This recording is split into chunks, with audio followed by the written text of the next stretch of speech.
패닉의 달팽이라는 노래입니다. 이 노래 아시는 분들 아마 꽤 계실 거라 생각합니다. 예전에 굉장히 인기가 있었던 말씀이 아니죠. 굉장히 인기가 있었던 이제 대중가요입니다. 20대 초반에 지금 제가 십자가 목걸이를 걸어준 저 청년들의 나이 때문에 제가 항상 집에 가면서 이 노래를 되게 즐겨 불렀습니다. 물론 제가 노래를 좀 잘했던 것도 있긴 하지만 그냥 넘기십시오.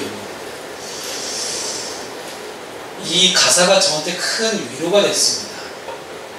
항상 밤늦게 이제 집에 돌아오며 이 노래를 계속 혼자 흥얼거리면서 작은 이 달팽이 하나가 정말로 작은 움직임이지만 이 작은 움직임이 언젠가는 바다에 다다를 수 있을 것이라는 그런 희망을 담은 노래가 이 달팽이라는 노래입니다.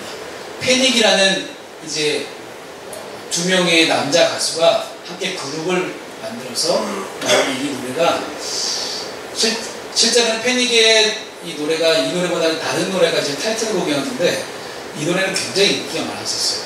왜냐하면 그 당시 청년들의 그런 고달픈 삶과 애환을 담고 있는 그런 노래입니다. 아마도 저보다 연배가 높으신 분들께서는 또 그 당시 80년대, 또 70년대, 60년대만의 그런 또 삶의 애환을 담은 그런 노래들이 아마 많이 있을 겁니다.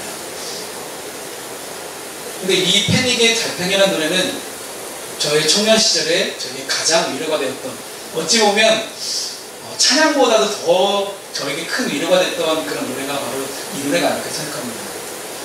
작은 달팽이 움직임, 눈에 띄지도 않죠. 조금씩 움직이기 때문에 눈에 띄지 않지만 이 작은 움직임이 지금은 버거워 보일지 몰라도 언젠가는 바다로 갈 것이라는 그런 희망의 속삭임이 이 노래에 담겨있는 것 같습니다. 청년들에게 제 청년 시절에 이 노래가 저에게 위로와 희망이 되었던 까닭, 그 까닭을 들여다보면 지금은 어떻게 될지 모르는 그 순간 속에 서 있었지만 결국은 내 삶의 방향성이 바다를 향해 있었다는 그런 분명한 메시지가 있기 때문이 아닐까 생각합니다. 왜 우리 청년들에게 위로와 희망이 필요할까요? 그 이유 가운데 첫 번째는 아마도 청년들은 아프기 때문입니다. 마음이 아픕니다. 사랑하기 때문에 마음이 아프고요. 헤어졌다고 또 마음 아프다고 그러고요. 직장에 취업 못했다고 마음이 아프다고 그러고요. 무슨 시험에 떨어졌다고 마음이 아프고요. 아무튼 뭐 안 좋은 것 때문에 다 마음이 아픈 것이 청년들이에요. 두 번째는 미래가 불확실하기 때문입니다. 학업, 취업, 결혼, 각각의 삶의 주기에서 내가 짊어져야 될 삶의 그런 여러 가지 무게와 여러 가지 짐들이 이 청년들을 짓누르고 있기 때문입니다.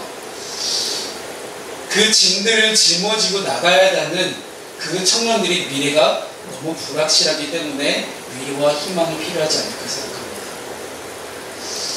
오늘 말씀을 함께 나누면서 위로와 희망이라는 제목으로 함께 말씀을 나누면서 우리 청년들에게는 십자가의 복음으로 정말 위로가 되어지고 희망이 되었으면 좋겠고, 청년 시기를 지나고 인생의 황혼기를 맞고 있는 우리 인생의 선배들께서는 맞아, 나도 그때 그런 시절이 있었지. 그렇다면 지금 청년들에게 나는 과연 어떤 이야기를 해줄 수 있을까? 단순히 아버지와 어머니로서, 아빠와 엄마로서 이야기를 하는 것이 아니라 청년기를 이미 지나온 청년의 길을 이미 지나온 선배, 인생의 선배답게 과연 나는 우리 자녀들에게 어떤 이야기를 해줄 수 있을까? 또한 이 자라는 우리 청소년들에게는 이 청년기를 준비하면서 과연 나는 어떠한 것을 붙잡고 살아가야 될 수 있는지 그 말씀을 함께 나눠보고자 합니다. 세상의 가치관에서 우리가 위로와 희망과 힘을 얻으려고 하다 보면 굉장히 갈증이 날 때에 바닷물로 갈증을 풀려고 하는 것과 똑같습니다. 여러분, 바닷물로 갈증을 풀려고 하면 절대로 갈증이 풀리지 않습니다. 당장 순간에는 어떤 목마름이 해결될지 모르겠지만 이내 타는 듯한 목마름이 더 큰 목마름이 다가오게 되는 것이 바닷물로 가정을 푸는 것입니다.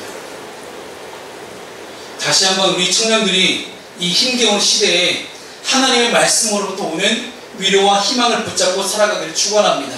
또한 하나님의 말씀으로부터 오는 위로와 희망이 무엇인지 오늘 함께 크게 두 가지로 살펴보고자 합니다.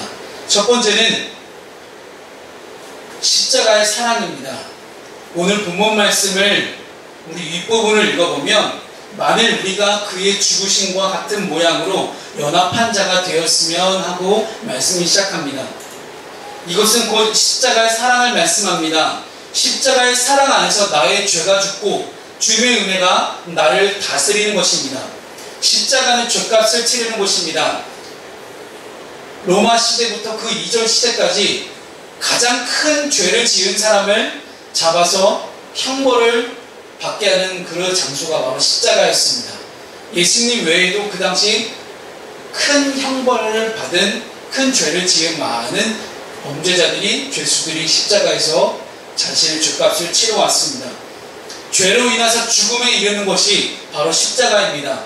그런데 죄가 없으신 예수님께서 왜 십자가에 못을 박혀있을까요? 그 이유는 우리를 사랑하셨기 때문입니다. 죄가 없으신 예수님께서 우리를 사랑하시고를 말미암아 우리를 대신해서 십자가에 자신의 몸을 박히시는 그런 고난을 겪으셨습니다. 로마서 3장 23절 말씀에 죄의 삭은 사망이요 라는 말씀이 있습니다. 즉 죄의 대가는 오직 죽음밖에 없다는 말씀입니다. 요즘 세상에 얼마나 믿을 만한 것들이 많습니까? 얼마나 우리가 의지할 만한 것들이 많습니까? 세상을 살아가면서 돈만큼 믿을 만한 게 있을까요? 여러분, 돈 있으면 다 되는 세상인 것처럼 우리가 이 세상을 살아갑니다. 돈이 최고인 그런 세상을 살아가고 있죠. 이 자본주의 사회를 살아가면서 정말로 돈 없이는 과연 안 되는 게 있을까라고 생각이 들 정도로 돈이 있으면 참 많은 것들이 다 됩니다. 지식도 믿을만 합니다. 요즘은 정보화 사회라고 이야기를 하죠. 지식이 있으면 모든 것이 다 되는 그런 시대를 우리는 현재를 살아가고 있습니다. 돈보다도 지식이 더 가치를 지닌 그런 시대를 살아갑니다. 돈보다 지식이 더 뛰어난 이유는 이 지식을 팔아서 더 많은 돈을 벌어들인 사람들이 있기 때문입니다. 권력도 믿을만 합니다. 그리고 화려한 인맥도 우리에게는 참 믿을만한 요소입니다. 왜냐하면 돈, 지식, 명예, 권력, 인맥들 안에는 힘이 있기 때문입니다. 그 힘을 경험하면 경험할수록 하나님의 말씀보다 이 힘을 더욱 믿게 되는 우리의 모습들을 보게 됩니다. 한 번은 제가 이제 계속해서 관계를 맺고 있는 어떤 한 자원봉사 센터가 있습니다. 그분이 참 대통령 상도 받고 국무총리 상도 받는 그런 분이에요. 한 번은 저한테 밥을 먹자고 하시는 거여서 밥을 먹으러 나갔는데 왜 이제 이게 어른들이 이렇게 잔뜩 앉아 계시는 거예요. 그래서 그 자리 가운데 저를 데리고 가시더니 우리 자원봉사센터에 참 열심히 봉사하신 우리 목사님이라고 저를 소개를 해주는 거예요. 앉아봤더니 거기 시의원, 우리 안산시에 무슨 굵직굵직한 사람들이 많이 앉아있는 겁니다. 국회의원까지는 없었는데 나중에 한 명이 국회의원이 왔는데 전해철위원이었어요.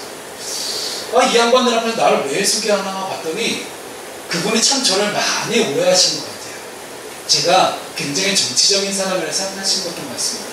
그래서 저를 이 사람들에게 소개를 하고 목사님, 목회 잘하려면 정치도 잘해야 된다고, 목회 잘하려면 이 사람들 잘 만나고 이 사람들 잘 관계를 맺어야 된다는 거예요. 그분과 연락 끊은 지 지금 1년 반째 됐습니다. 사랑하는 성도 여러분, 우리의 삶에요 정말로 나에게 힘이 된다고 생각하는 사람이 누가 있으십니까? 정말로 내가 어려울 때에 나에게 힘이 되어주는 사람이 거의 여러분 누구라고 생각하십니까? 이렇게 우리가 돈, 지식, 권력, 인맥들을 우리가 이 힘을 경험하기 시작한 그 순간부터 심각한 영혼의 위기가 시작됩니다. 이렇게 하나님의 말씀을 믿지 않고 세상을 믿는 것이 하나님 앞에서 죄라고 성경은 말씀합니다. 그리고 그 죄의 삭은 사망이라고 이야기를 하죠. 여러분, 사막에 가면 사막 광야를 지나다 보면 신기루 같은 것이 보인다고 합니다. 신기루. 정말 모래밖에 안 보이는 그 가운데 가다 보면 이상하게 물이 있는 것처럼 보인다는 거예요. 그것이 신기루예요. 그 신기루를 보다 보면 저곳에나 물을 먹을 수 있겠지 하고 가다 보면 물이 없습니다. 그래서 18세기에 미국 아메리카에 서부 개척시대가 열렸습니다.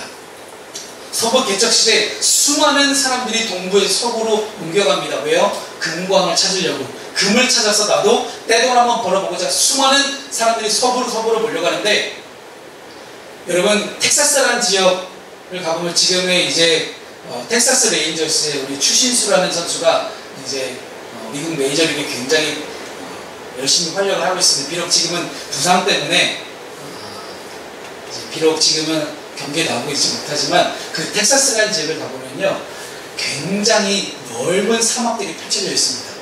근데 그 서부 개척 시대에 많은 사람들이 그 사막을 지나가다가 신기루를 보고 저기 물이 있구나, 그 물을 향해서 찾아가는 거예요. 가다가 분명히 내 눈앞에 잡힐 만한데 계속해서 물은 있는 것 같은데 계속해서 갑니다. 끝이 보이지 않는 그 사막을 향해서 가다가 이내 그 사막에서 죽어가는 많은 사람들이 있었다고 합니다. 사랑하는 성도 여러분, 우리가 믿고 있는 권력, 인맥, 지식, 돈이라는 것들이 바로 이런 신기루와 같습니다. 너무나 신기루와 같은 이것들을 향해서 우리가 어떻게 하면 잡아볼까? 조금만 더 하면 잡힐 것 같은데, 조금만 더 하면 이것이 내 손에 들어올 것 같아서 계속해서 가다 보는데도 이상하게 잡히질 않아요. 그러다가 나는 이미 목말라 죽고 마는 그런 우리 인생을 살아가게 되는 것입니다. 청년들이 이 시대를 살아갈 때도 그렇습니다. 세상에 믿을 만한 것들이 얼마나 많습니까? 그래서 하나님의 말씀을 떠나서 세상을 향해 달려가기 시작하고, 세상을 향해 열심히 최선을 다해서 내가 가다 보면 될 거라 생각하며 우리는 살아갑니다. 그러나 그 길은 신기루를 찾고자 했던 그 사람들이 걸어갔던 길, 바로 사망의 길입니다. 영원한 기회를 잃어버리는 거죠. 영적 신기루와 같은 그런 것입니다. 그런데 이런 영적 신기루와 같은 세상의 가치관을 우리가 부여잡고 살아갈 때에 자꾸만 착각하며 살아가는 사람들이 한두 사람이 아니라는 것입니다. 모든 사람이 이러한 심각한 영향을 받고 살아갑니다. 왜 모든 사람이라고 이야기할까요? 로마서 3장 23절에 모든 사람이 죄를 범하였음에 하나님의 영광에 이르지 못하더니 모든 사람이 죄를 범하였다. 모든 사람의 영적 이 신기루와 같은 것들을 잘못된 것을 붙잡고 살아간다라고 성경은 말씀하고 있는 것입니다. 누구는 죄를 짓고 누구는 죄를 안 짓고가 아니라 모든 사람이 죄인이라는 사실을 성경은 말합니다. 그 뜻은 이미 모든 사람들이 하나님을 떠나 세상의 가치관과 세상의 모든 이치에 따라서 세상의 기준을 가지고 살아가고 있었다는 것을 의미합니다. 결국 모든 사람은 죄로 인하여 생명의 길에서 벗어났습니다. 하나님과의 관계가 끊어졌습니다. 그래야 해서 죄의 책임을 스스로 감당해야만 하는, 즉 죄의 삭은 사망이기 때문에 이 사망의 길로 자신이 책임지고 사망의 길로 가야만 하는 그런 인생을 살아가게 되었습니다. 죄의 결과는 사망입니다. 죄의 결과는 어둠입니다. 죄의 결과는 절망입니다. 그러나 누구도 생각할 수 없고 실행할 수도 없고 이 세상의 가치관과는 전혀 다른 가치관에 세상이 펼쳐지기 시작합니다. 여러분, 그것이 바로 예수 그리스도의 십자가 사건입니다. 하나님께서 뭐가 아쉬워서 자신의 독생자 예수 그리스도를 왜 십자가 못 박혀 죽게 하셨을까? 죄가 있는 사람만이 죄의 값을 지불하기 위해서 십자가에 달려 못을 박혀야 함에도 불구하고 죄가 없는 예수께서 십자가에 못을 박혀야 된다는 것, 여러분 여기에서 우리가 알 수 있는 것은 하나님의 사랑입니다. 그래서 로마서 5장 8절에 제가 참 좋아하는 말씀이고, 저에게 하나님이 어디 계시나, 도대체 하나님이 나에게 어디 계시지 하고 질문해 봤을 때 하나님께서 저에게 주셨던 말씀이 바로 이 말씀이었습니다. 우리가 아직 죄인 되었을 때 그리스도께서 우리를 위하여 죽으심으로 하나님께서 우리에 대한 자기의 사랑을 확증하셨느니라. 여러분, 하나님이 어디 계신지 궁금하셨나요? 하나님의 나를 도대체 사랑하시는지, 내 인생을 내가 살아가다 보니 너무나 힘들고 지치며 그렇게 인생을 살아왔는데 도대체 하나님의 사랑이 어디에 있는지 알 수 없었던 내 인생 가운데 하나님의 사랑이 어디에 있습니까? 라고 물어봤더니 하나님께서 저에게 이 말씀을 주신 겁니다. 우리가 아직 죄인 되었을 때, 내가 아직 죄인으로 살아갈 때, 내가 세상의 가치관과 세상의 기준으로 내 인생을 살아가겠다고 열심히 부딪히며 살아갈 때에 하나님께서 이미 2000년 전에 예수님을 십자가에서 죽으심으로 저에 대한 하나님의 사랑을 확증하셨다는 거예요. 이 사실이 믿어질 그 순간 저는 하나님의 기준에 따라서 하나님의 가치관과 하나님의 생각과 하나님의 뜻에 따라서 살아가겠노라고 결단하고 이 목회의 길로 들어서기 시작했습니다. 하나님의 사랑을 확인하지 않고는 도저히 목회의 길을 들어설 자신이 없었습니다. 그렇기 때문에 저는 그 무엇보다도 하나님의 사랑을 먼저 확인해야만 했습니다. 그런데 내가 지금 여기서 확인하고 안 하고의 문제가 아니라 이미 2000년 전에 하나님께서 사랑을 확증하셨다는 이 말씀을 듣고서 이 말씀을 받고 나서 제가 얼마나 감사의 눈물을 흘렸는지요. 사랑하는 성도 여러분, 이미 하나님은 우리를 사랑하기로 작정하셨습니다. 그 작정하신 하나님의 사랑 가운데 여러분 붙잡혀 계시기를 소망합니다. 어떻게 이런 일이 가능합니까? 여러분 세상의 가치관과 기준을 도저히 설명될 수가 없는 것입니다. 여러분 세상은요 나에게 도움이 되는 사람에게만 연락을 합니다. 나에게 필요한 사람이라고 생각하면 그 사람의 손을 붙잡고 가는 것이 세상의 논리입니다. 얼마나 그런 사람이 많은지요. 아마도 우리 어른들은 그런 많은 사람들 아마 만나보셨을지도 모르겠습니다. 인생을 살아가면서 그런 사람들이 얼마나 많습니까? 정말 순수하게 나는 접근했는데 순수하게 나는 만났는데 그 사람 나를 불순한 이들로 보기 시작합니다. 나는 순수하게 만났는데 그 사람은 나를 경제적인 논리로 자신에게 도움이 된다는 이유만으로 내 손을 잡고 있습니다. 그런데요 여러분 진짜 친구는 언제 친구라고 이야기합니까? 내가 어려울 때 내 손 잡아주는 친구라고 이야기하지 않습니까? 우리가 가장 어려웠을 때가 언제입니까? 죄인 되었을 때입니다. 우리의 인생에 전혀 풀리지 않은 숙제를 가지고 있을 때가 바로 우리가 죄인 되었을 때였어요. 근데 우리가 죄인 되었을 때 사단은 그렇게도 끊임없이 우리를 괴롭히려 하지만 예수 그리스도께서는 우리가 가장 어려울 때에 우리의 손을 잡아주셨습니다. 아무리 어려워도 나를 알아주고 사랑해주는 단 한 사람만 있다면 우리는 얼마나 행복할까요? 제가 예배 사역을, 집회 사역을 하고 이제 음악 사역을 하다 보니까 많은 뮤지션들을 만나게 됩니다. 그 중에는요, 세상 음악을 하는 친구들도 있고, 뭐 CCM, 뭐 교회에서만 사역하는 친구들도 있고, 굉장히 많은 뮤지션들이 있는데, 그 중에 한 팀에 소속되어 있다가 그 팀을 나와서 그저 길거리를 돌아다니며 버스킹을 하는 그런 친구도 있습니다. 그 친구들 만나서 물어봤어요. 제 후배들인데 왜 이렇게 고생하면서 거리에서 버스킹하면서 왜 이렇게 힘들게 음악하느냐. 그때 그 친구들이 대답이 이래요. 세상에서 자기들이 하고 있는 나만의 음악을 알아주고 들어주는 한 사람만 있다면 우리는 그 사람을 위해서 음악을 하겠다는 거예요. 그 청년들을 보면서 답답하기도 했습니다. 왜냐면 그 길을 걸어가는 게 얼마나 힘든지 알기 때문에 답답하긴 하지만 오히려 너무나 행복해 보인다는 생각이 들었어요. 자기 음악을 들어주고 인정해주는 거리의 길거리는 어떤 누군가의 한 사람을 위해서 나는 내 음악을 연주하겠다. 여러분, 근데 그 친구들은 다 크리스천입니다. 세상에서 하나님을 찬양하는 노래를 아이들이에요. 길거리 버스킹을 한다고 하지만 그 속에 복음이라는 메시지를 담기 위해서 최고의 노력을 담고 있는 그런 친구들입니다. 왜냐? 자기를 인정해준 그 한 사람이 그들은 예수 그리스도라고 믿고 있기 때문이에요. 그래서 그들은 그 음악을 하기 위해서 다른 직업을 가지기 시작했습니다. 내가 음악하는 사람이 되고 싶어서 음악만 하겠다는 게 아니에요. 그 음악을 하기 위한 나의 준비를 하는 것, 그래서 자기의 직업을 가지기 시작했습니다. 뭐 이름만 대만은 큰 서울의 큰 찬양팀 그 보컬하는 여자 후배가 있는데 이 친구가 집회가 없는 날에는요 패스트푸드점에 가서 열심히 알바를 해요. 왜 이렇게 열심히 최선을 다해서 알바를 하냐 물어봤더니 하나님을 찬양하는 음악을 하기 위해서 제가 돈을 법니다. 여러분 우리 청년들은요 내가 A라는 것을 하겠다 생각하면요 정말 A만 할 생각을 해요. 그러다 보니 A가 안 되면 아 내 인생 이렇게 안 되는구나, A가 내 삶에 실패를 가져다 줬구나, 그래서 나는 A밖에 못하는데 나는 A를 반드시 해야 되는데, 그런데 여러분 A를 하기 위해서 나는 B를 할 수도 있어야 되는 거예요. 정말로 내가 A라는 것에 목숨을 걸 수 있다면요 A를 위해서 다른 걸 할 수도 있어야 됩니다. 잘 나가는 스피치 강사 김미경 씨라고 여러분 아실지 모르겠습니다. 텔레비전에 굉장히 많이 나오는데요.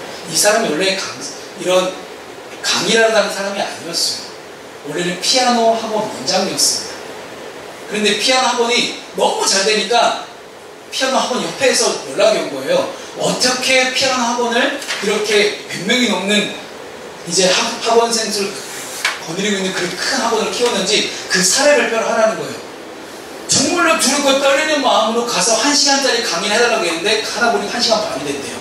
그때 자기가 강사의 길로 뛰어들어가겠다 결심했을까요? 아니라는 거예요. 그 1시간 강의를 자기 인생에 가장 못한 강의로 꼽습니다. 여러분 이 청년의 때에는요 한 가지만 보게 됩니다. 내 인생의 목표, 내가 할 수 있는 것, 내가 잘하는 것, 그 하나만 붙들고 있죠.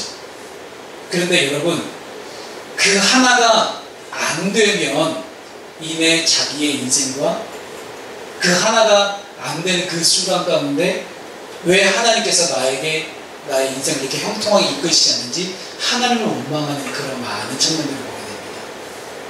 저는 그런 청년들과 함께 상담하면서 늘 이렇게 이야기해 줍니다. 정말로 그것이 하나님의 뜻이냐? 정말로 그것이 하나님의 뜻이냐? 충분히 기도해 봤냐? 우리가 인생의 목표를 너무 쉽게 설정하고 있는 게 아닐까 생각합니다. 우리 인생의 목표는 지금 당장에 죽서도요 절대로 내가 포기하지 않고 목숨 걸고 내가 해야 될 것이 인생의 목표예요. 하나님께서는 모든 믿는 그리스도인에게 사명을 주실 때, 하나님의 뜻을 담아 사명을 주실 때 절대로 그냥 주시지 않습니다. 정말로 네가 목숨 걸고 할 수 있으면 그거 해라. 근데 네가 네 모든 것을 걸 수 있지 않다면 그것은 하나님의 사명이 아닐 수 있습니다. 사랑하는 청년 여러분, 아직도 뭘 해야 될지 갈팡질팡하시나요? 여러분 제일 먼저 할 것은 말씀 보고 기도하는 것입니다. 그 말씀 보고 기도하는 중에 주시는 하나님의 음성을 듣게 되기를 소망합니다. 두 번째, 우리 청년들에게 주어진 하나님의 위로와 희망은 그리스도의 부활의 능력입니다. 본문을 다시 한번 보면요, 만일 우리가 그의 죽으심과 같은 모양으로 연합한 자가 되었으면 또한 그의 부활과 같은 모양으로 연합한 자도 되리라. 후반부를 보면 그의 부활과 같은 모양으로 연합한 자도 되리라 라고 말씀합니다. 십자가의 사랑 안에 거하는 성도는 부활의 능력으로 살아간다는 말씀입니다. 복음서는요, 복음서를 보면 예수의 십자가에 못 박히는 그 전의 과정과 이후의 모든 부활까지 모든 상세한 내용들이 다 들어가 있습니다. 예수님께서 로마 군사들에게 뺨을 맞으면서 끌려가실 때 제자들은 뭐 했습니까? 물론 베드로라는 수제자는 이 어디 감히 우리 스승님을 끌고 가면서 칼을 빼들어서 대제사장의 종의 귀를 잘라버리는 그런 다혈질 같은 성격을 보여주기도 하지만 거의 대부분 예수님의 제자들이 예수님이 끌려가실 때 그저 바라보고 있거나 도망치기에 바빴습니다. 베드로는 나중에 더하면 더했지 이런 잘못 저지르죠. 대제사장 가야바의 집들 안에서 그 여종에게 예수님을 3번이나 부인하고 저주하는 그러한 목적을 남깁니다. 로마 군인들에게 뺨을 맞으며 끌려가는 예수님의 모습에서 그 어떠한 능력도 찾아볼 수 없었습니다. 그저 실패한 한 33살짜리 청년의 모습, 어떻게 로마를 뒤엎어 보려고 했지만 실패한 한 청년 혁명가의 모습으로밖에 보이지 않는 이 예수님의 모습 속에서 제자들이 과연 뭘 느꼈을까요? 아마 제자들이 예수님을 3년 동안 따라다니면서 예수님께 모든 걸 걸었을지도 모르겠습니다. 왜냐? 예수님의 제자들 중에 어부라는 직업을 가지고 있던 사람들은요, 배와 그물을 버려두고 예수님을 쫓았던 사람들이기 때문입니다. 여러분, 어부에게요, 배와 그물을 버린다는 건 자기의 모든 것을 버린다는 뜻이에요. 그런데 자기 모든 걸 다 버려두고 예수님만을 쫓아서 살아갔던 그들에게 그 예수님이, 그 예수가 3년 만에 로마 군인들에게 끌려갔고 십자가의 처형을 받는 그런 대역 주행이 됩니다. 그 순간 제자들의 머릿속에는 과연 어떤 생각이 떠올랐을까요? 내 인생도 여기서 끝나는구나. 예수님 따라다니다가 내가 이렇게 쫄딱 망했구나. 나도 예수님처럼 잡혀 죽기 전에 도망가야지 했을지도 모르겠습니다. 이런 현실상 가운데 예수께서 3일 만에 부활하십니다. 제자들은 부활하신 예수 그리스도를 만나고 인생이 바뀌어지는 놀라운 인생의 전환점을 맞게 됩니다. 심지어 도마라는 제자는요, 예수님이 못 박힌 그 구멍 안에다가 자기 손가락을 넣어보기도 합니다. 그렇게 확인한 예수의 부활을 그들이 확인하고 그들은 인생이 바뀌어지는 놀라운 역사가 일어납니다. 순간 제자들은 아마도 인간적인 생각을 다 내려놓았고요, 엠마오라는 그런 도시로 가고 있었던 두 명의 제자는 그때까지도 이해가 되지 않았던 성경 말씀이 예수 그리스도의 말씀을 듣고 부활하신 예수를 만나고 그들은 그 말씀이 이해되어지는 놀라운 역사가 나타납니다. 부활의 예수님을 만나자마자 인생이 바뀌어지는 제자들의 모습 가운데 우리는 과연 무엇을 발견할 수 있겠습니까? 얼마 전까지는 굉장히 힘들었겠죠. 내적 갈등, 외적 갈등, 모든 갈등들이 모든 인생의 완전히 멘탈 붕괴라고 이야기를 하죠. 그러한 순간 가운데 과연 제자들은 어떠한 선택을 할 수 있었을까요? 제자들은 그저 가만히 있었습니다. 뭘 할 수가 없었죠. 근데 그 순간 부활하신 예수님께서 먼저 제자들에게 찾아오셔서 만나주십니다. 사랑하는 성도 여러분, 우리가 항상 힘들 때에요, 주님은 항상 우리를 먼저 찾아와 주십니다. 그리고서 마태복음 28장 20절 말씀을 보면 뭐라고 말씀하십니까? 내가 세상 끝날까지 너희와 항상 함께 있으리라 하시니라. 지금은 내가 부활해서 이제 하늘나라로 가지만 내가 너희와 항상 함께 하겠다는 그런 굳은 약속을 제자들과 함께 하시고 하늘로 가시죠. 여러분, 이 말씀은 제자들에게 희망이고 능력이 되었습니다. 그리고 위로가 되었습니다. 어찌할 바를 모르고 살아갔던 이 제자들에게 어떻게 하지? 그냥 다시 가서 물고기나 잡자 하고 갈릴리 바다에서 다시 물고기를 잡고 있는 그 제자들에게 찾아오셔서 그 부활하신 예수님은 이제부터 내가 다시는 너희와 떠나지 않겠다. 내가 다시는 너희를 떠나지 않겠다. 함께 하겠다는 이 굳은 약속. 사랑하는 성도 여러분, 진짜 위로와 희망은 주님이 나와 함께 하시는 것입니다. 그랬더니 이 제자들의 삶이 변화됩니다. 능력이 나타나기 시작합니다. 그 전까지는요, 그저 살인자를 따라다녔던 제자들이 불과했지만 놀라운 능력을 행하기 시작합니다. 베드로는요, 성전 미문에 앉아있던 나누면서부터 절름발이었던 그 사람을 잡아 일으킵니다. 은과 금은 내게 없거니와. 여러분, 세상에서 제일 가치 있는 것은 은과 금이었습니다. 근데 그 세상의 가치보다 더 뛰어난 가치, 세상의 가치를 뛰어넘는 놀라운 가치, 나사렛 예수 그리스도의 이름으로 명하노니 너는 일어나 걸어라 하고 잡아 일으킨 그 사람이 일어나서 뛰면서 하나님을 찬양했다는 그런 놀라운 사도행전의 역사가 나타나지 않습니까? 여러분, 세상의 가치보다 또 뛰어난 가치가 나사렛 예수 그리스도의 이름의 가치입니다. 여러분, 이 부활하신 예수 그리스도의 이름의 가치를 믿고 계시는 저와 여러분들에게 소망합니다. 이 베드로라는 이 청년이 변화된 이유가 뭘까요? 이 시대 청년으로 살아갈 때 우리에게는 베드로 같은 어려움이 있을 것입니다. 혹은 내 삶을 저주할지도 모릅니다. 아니면 나를 이렇게 만드는 또 다른 누군가를 찾아서 우리가 핑계를 댈지도 모르고요, 저주할지도 모릅니다. 하지만 여러분, 그 순간 가운데 어찌할 바를 모르는 이 청년의 시기에 베드로는 부활하신 예수를 만나고 인생이 변화되었습니다. 사랑하는 우리 청년들, 성도 여러분, 어려울 때일수록 진짜 위로와 희망은 예수 그리스도임을 알고 오직 예수 그리스도를 바라보며 살아가기를 축원합니다. 여러분, 씨앗 아시죠? 씨앗. 작은 씨앗 안에는 엄청난 힘이 숨겨져 있습니다. 자기보다 수백 배 더 무거운 거친 흙을 뚫고 올라오는 힘입니다. 겨자씨 같은 것도 작은 이 씨앗을 땅에 심었는데 그 땅을 뚫고 올라서 나무 줄기가 자라기 시작합니다. 얼마나 놀라운 힘입니까? 그리고 작은 계란이든지 작은 알을 보게 되면 그 알을 깨고 뚫고 나오는 그런 작은 생명들이 힘을 보게 되면 놀라운 힘을 얻게 됩니다. 그 힘들이 뭡니까? 바로 생명의 힘입니다. 이 생명의 힘, 예수 그리스도의 십자가와 부활은 생명이었습니다.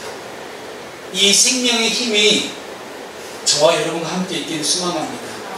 그래서 예수 그리스도의 십자가의 복음만이 우리 청년들에게는 유일한 위로자, 유일한 희망일 것입니다. 십자가와 부활의 복음 안에 청년들의 어제가 있었고 오늘이 있고 내일이 있기를 소망합니다. 청년의 미래가 오직 복음 안에 달려있음을 믿기를 소망합니다. 오직 예수 그리스도의 십자가와 부활을 바라보며 그 안에서 우리 헤엄치기를 소망합니다.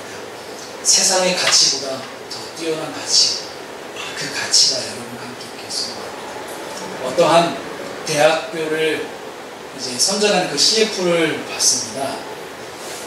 이런 내용이 있더라고요. 대학은 스펙을 쌓는 공간이 아니라 스펙터클한 미래를 준비하는 공간입니다. 저는 청년의 시기가 그런 시기가 아닐까 생각합니다. 청년의 시기는 스펙을 쌓는 시기가 아니라 스펙터클한 미래를 준비하는 시기입니다. 기도하겠습니다. 사랑하는 하나님,